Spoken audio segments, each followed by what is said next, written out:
On the first real weekend of spring, my friend and I found this multicolored sculpture. I liked how the colors made the ordinary intersection so much more magical. It was one of those bright, glorious days when it's impossible to stay inside, so we walked downtown. Ottawa is really two different cities, one French and one English, separated by a powerful river, and walking across the bridge between them one can feel the deeply rooted divide between the two.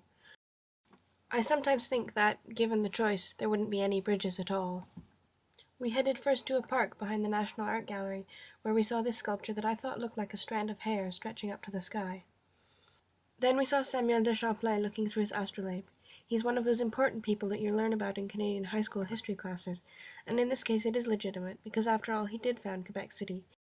Then we walked down to the front of the art gallery, where we saw this giant spider, and also this church. The spider is called Maman because it has eggs in its abdomen, and although it was somewhat controversial when it was installed, I happen to love it. We found this 3D map and kept walking in the direction of Parliament Hill, past the imposing American Embassy, and this old government building, and this grand hotel. And then we were here, at Parliament Hill. This green copper-roofed building is the seat of Canada's government, and I happen to think it's one of the nicest Parliament buildings around. The clock tower is called the Peace Tower, and if you're so inclined you can go up it for a view over the city. But my friend and I weren't, so instead we climbed up behind Parliament, where we saw this cat sanctuary, and this pagoda, and also the Library of Parliament. This bell is left over from a fire in 1916, which destroyed all of Centre Block except this beautiful round library. The view overlooking the river from behind Parliament is just fantastic, and we stood for a while, looking across the river at Quebec, where I live, down towards the Supreme Court, and over at the art gallery where we had been. I love being up high, the feeling of overseeing everything and yet being removed from it, and it's always hard to tear myself away from a good view. But I did, and we went on to see our head of state, Queen Elizabeth, and these women having a tea party. They're the suffragettes who fought for Canadian women's right to vote, and whether because I'm a woman or just because of the design, they're my favorite statue on the hill. We went down to the banks of the Rideau Canal and walked across the locks, and looked down to the bridge we'd crossed earlier. We walked along beside the canal and saw flags and this cool building. And look, it's us!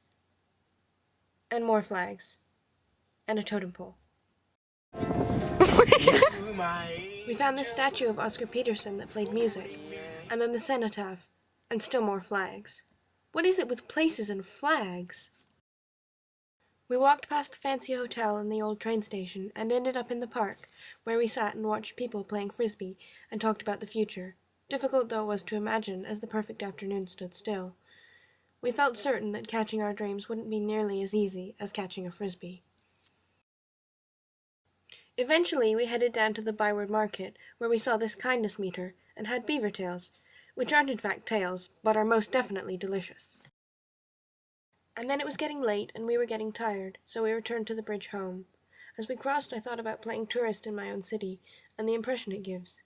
It seems to me that a lot of Ottawa revolves around government, not leaving much room for spontaneity. It's mostly posing, grand buildings and views, and carefully considered statues. Perhaps that's why I like the giant spider so much. It adds a little bit of originality, of life to the town. I don't hate Ottawa. I've lived here too long for that. But in some respects, to me it lacks life.